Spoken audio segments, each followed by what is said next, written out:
Kamusta mga boss? Ako nga pala si Jay. Isa ako sa mga responder dito sa lungsod ng Malabon. Tara, samahan niyo akong rumisponde ngayong araw na to.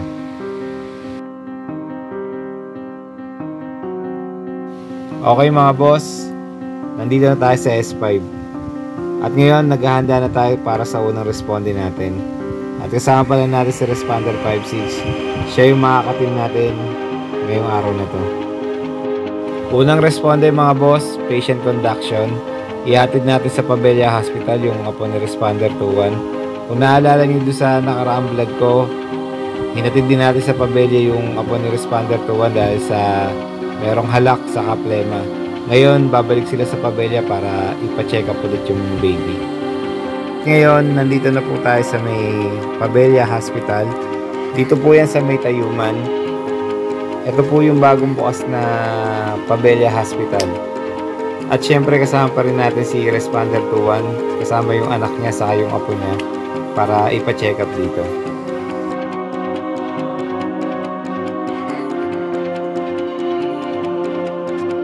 At nahatid na natin yung apo sa yung anak ni Responder 21 dito sa Pabella Hospital. Tumawag ulit sa atin ng command center. Meron ulit tayong patient conduction. Okay mga boss, pangalawang responde natin ulit. Patient conduction, kukunin natin sa National Children at iuwi natin sa Barangay Lungos. At yung patient natin, 4 months old baby, at nagpa-check up lang siya dito sa may National Children.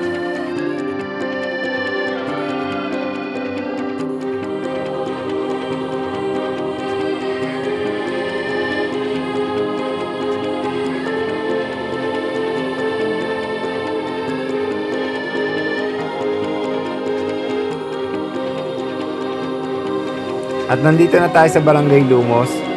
Yung patient natin, hindi na nagpahatid hanggang doon sa may bahay nila. Maglalakad na lang daw sila. Kasi medyo masikip yung lugar nila. Okay mga boss, pangatlong responde. Emergency call, tawag mula sa command center. Kukunin natin yung patient sa may Barangay Tugatog at dadalhin natin sa Valenzuela Medical Center. Yung case ng patient natin, nahihirapan huminga, hindi makatayo, hindi na rin makalakad. At meron siyang mga sugat sa may magkabilang paa.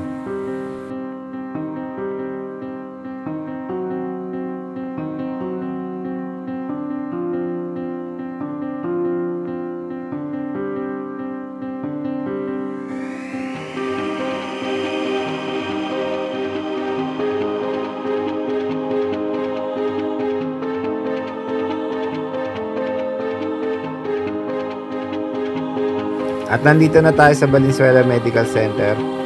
At nakausap na rin natin yung nurse dun sa may triage. At pwede na rin daw ipasok yung patient para ma-check na rin nila.